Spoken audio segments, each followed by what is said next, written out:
السلام عليكم ورحمة الله وبركاته. ازيكم حبايبي، عاملين ايه؟ اتمنى تكونوا بخير. النهاردة هنحشي الحمام.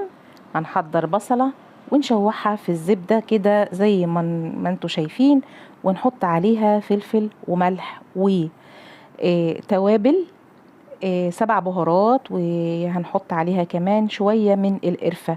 نشوحهم كويس وننزل عليهم بكمية من الرز، ونبدأ بقى نشوح الرز كده في البصلة والتوابل بتاعتنا، ونحشي بيها الحمام. هنحشي الحمام ازاي؟ هنحط شوية من الرز جوه الحمامة، وشوية من الرز بين جلدة الحمامة واللحم نفسه كده. تمام، احنا كده حشينا الحمام. هنملى بقى الحلة دي مية سخنة، ونحضر بقى الكبدة بتاعة رز المزاليكا. هنجيب الكبد والقوانص ونشوحها في البصلة والتوابل بتاعتنا ونسويها. بعد ما نخلص الرز بتاعنا هنحمر الحمام، ونرصه كده على الصينية زي ما انتوا شايفين.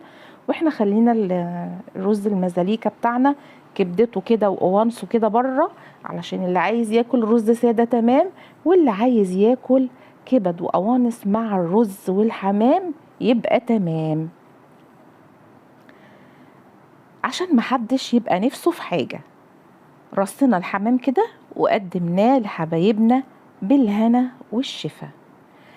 انا حمرت الحمام في الطاسة، انت عايزة تحطيه وترصيه في قلب صينية وتحطيها في الفرن، هيطلع زي الفل.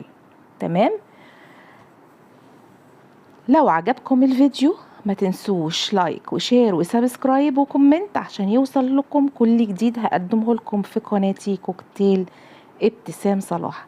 كنت عايزة اقول لكم ان انتوا رأيكم بيفيدني جدا، وكل اللي انتوا عايزينه اقدمه لكم في قناتي يا ريت تكتبولي عنه في الكومنتات، علشان اقدر اقدمه بصفة مستمرة ومترتبة. كل سنة وانتوا طيبين ودايما متجمعين، والسلام عليكم ورحمة الله وبركاته.